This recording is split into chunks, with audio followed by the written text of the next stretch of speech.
Oke. Ibu bapak saudara-saudara sekalian, kali ini saya mau nyampaikan sebuah kisah. Ada orang hidup sesaman dengan Nabi, tapi tidak pernah ketemu Nabi. Tidak boleh disebut sahabat. Jadi kalau bapak dengar sahabat Nabi, berarti itu orang hidup sesaman dengan Nabi, tapi belum tentu sahabat kalau tidak pernah ketemu Nabi.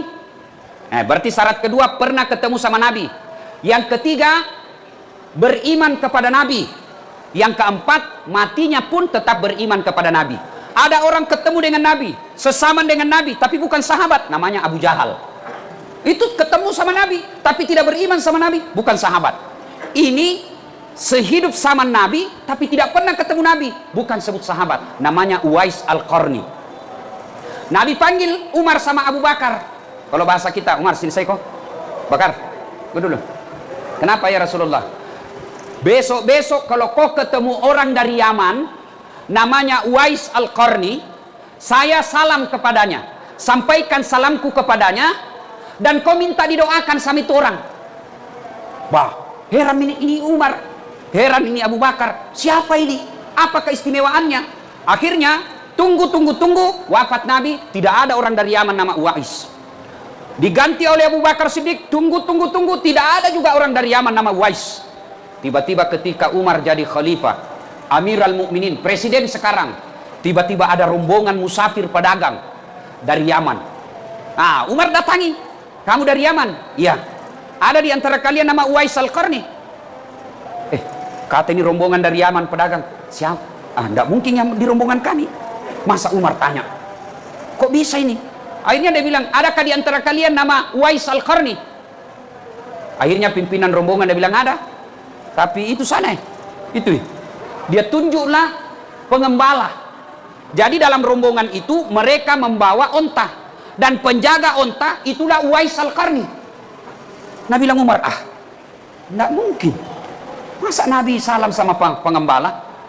Kalau di kampungku Pak Kampi, masa Nabi masalah ku Pak Kampi tukang gembala? Tidak mungkin. Dilihat juga masih muda.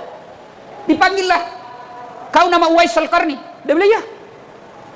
Dia bilang, Umar, ada Nabi titip salam kepadamu. Bayangkan Pak, Nabi titip salam.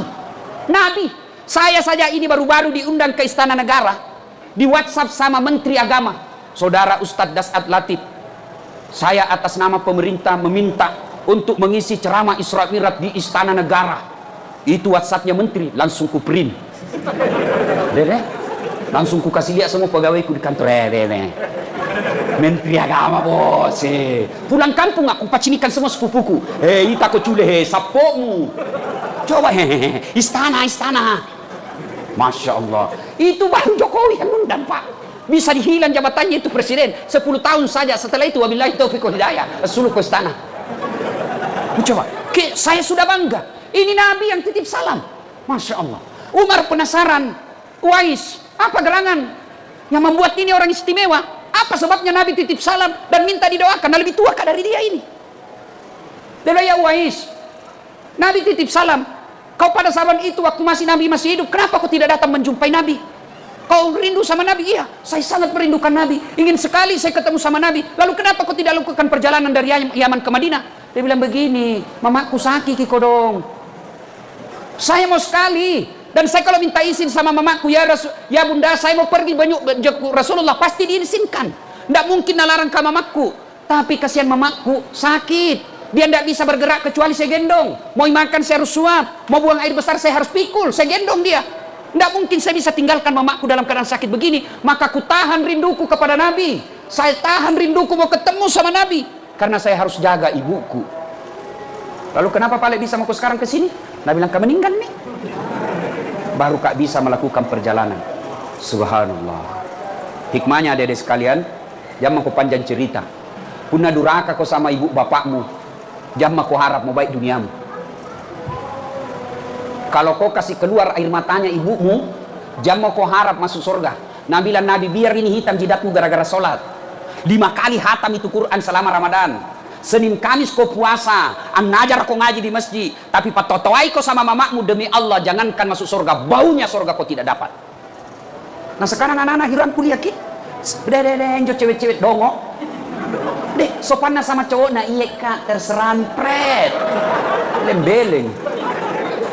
Kalau mamanya ndak menghormati nah, kalau bapaknya nasihati, jangan kau begitu nak, tidak baik itu keluar malam-malam, apalagi ini Ramadan, jangan pergi ke tarawih keliling, kelilinan ini juga apa itu tarawihnya lupai.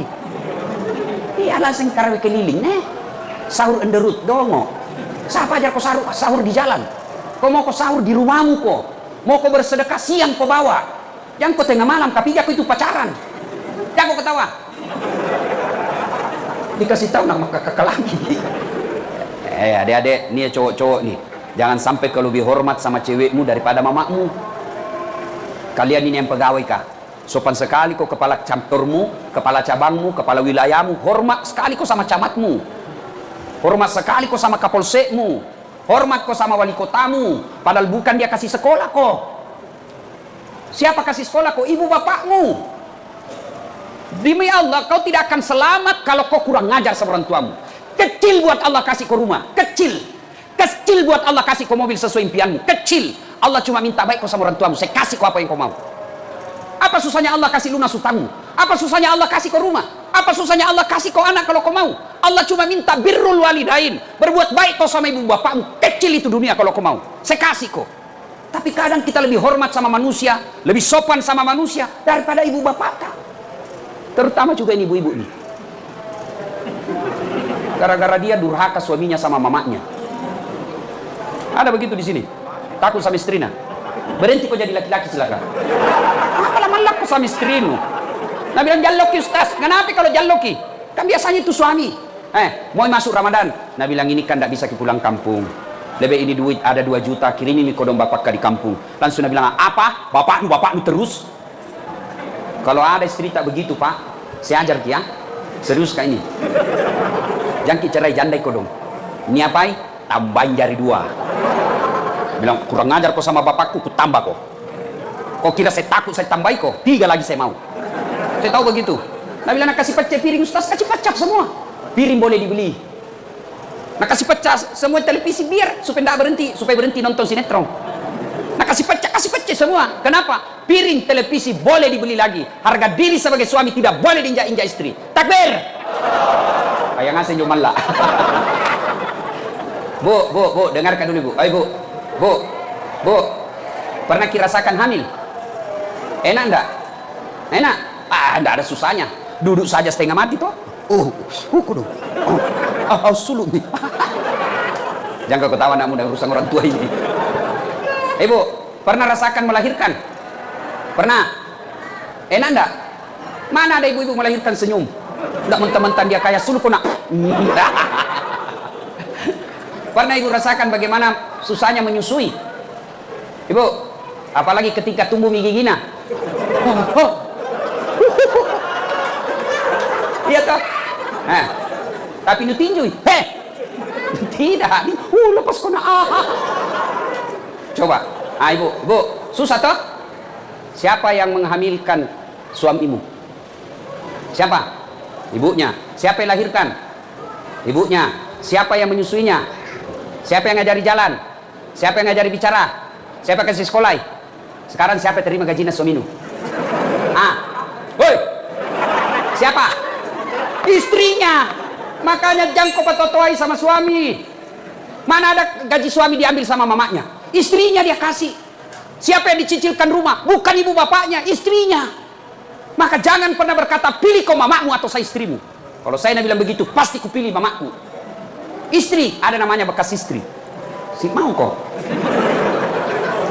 Bapak-bapak juga jangan kurang ngajar sama istri. Siapa yang hamilkan istri?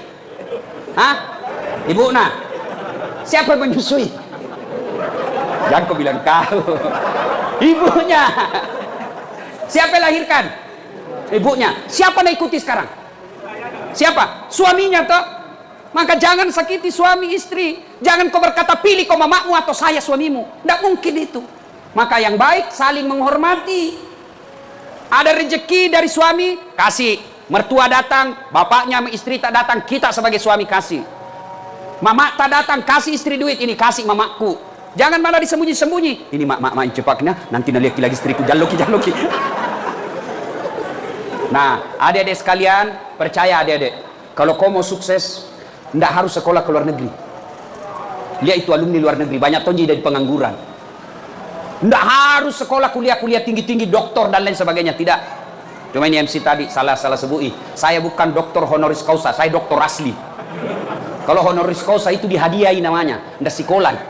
Kalau saya sekolah, itu tulisannya DR dalam kurung HC. Kalau saya tidak, doktor aslinya aku sekolahi. Bukan kali-kali dua poin doktorku bos, bukan kali-kali ini. Nah, adik-adik sekalian bisa seperti itu. Kenapa? Rumusnya birrul walidain, berbuat baik kau sama orang tuamu. Demi Allah, saya pernah jadi cleaning service di Mapanyuki. 4 toilet saya harus bersihkan tiap hari. Kalau ceramah semua itu penceramah hebat-hebat kah? Kulihat nih, hebatnya jadi ustaz sini. Saya bilang sama koordinator kebersihan, dia aku gaji kak. Kalau ada undian namaku, undian umroh, kasih masuk namaku. Mudah-mudahan bisa kak umroh gratis. Sampai itu tunjuk kantor kak, tidak dapat kak. Coba. Saya pernah rasakan dihina, dimaki, di PIS 3 Unhas Sospol. Lantai 2, ruangan 207 tempat aku kuliah. Keluar kak kuliah, nak tunjuki ke seniorku. Dah saat, tidak malu kau itu bajumu semua cakar. Tahu cakar toh? Join dituduh puli, sampai sekarang masih langganan kak. Dah saat. Ada buka baru. Saya pernah rasakan itu dihina seperti itu. Jalan kaki bos, dari Jalan Harimau, depannya Masjid Baitul Aman. Itu ada lorong 77A, depan Masjid Baitul Aman. Ada di situ masuk lorong.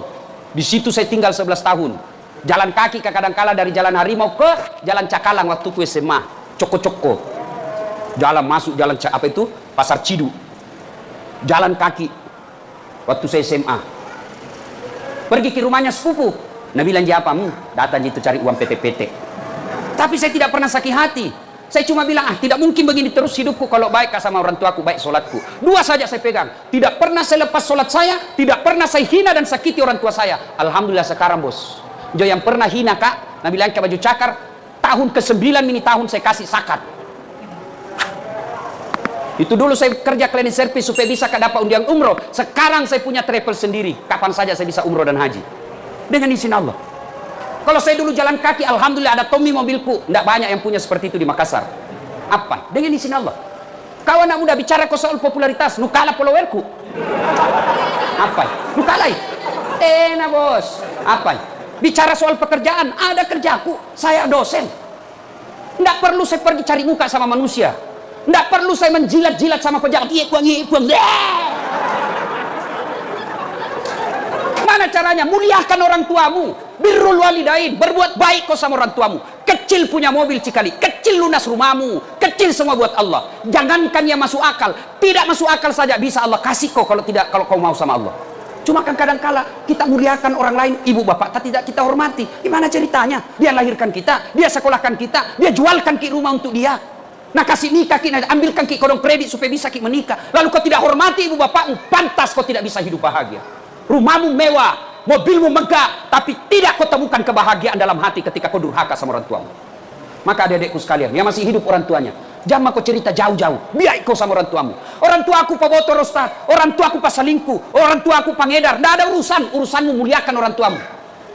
Belajar dari kisahnya Ibrahim alaihissalam. Bapaknya namanya Azar, sembah berhala. Ibrahim ribut sama bapaknya. Allah bilang, sadar kau Ibrahim, jangan kau ribut sama bapakmu. Tapi dia hanya berhala ya Allah. Dia bikin patung. Allah katakan bukan urusanmu.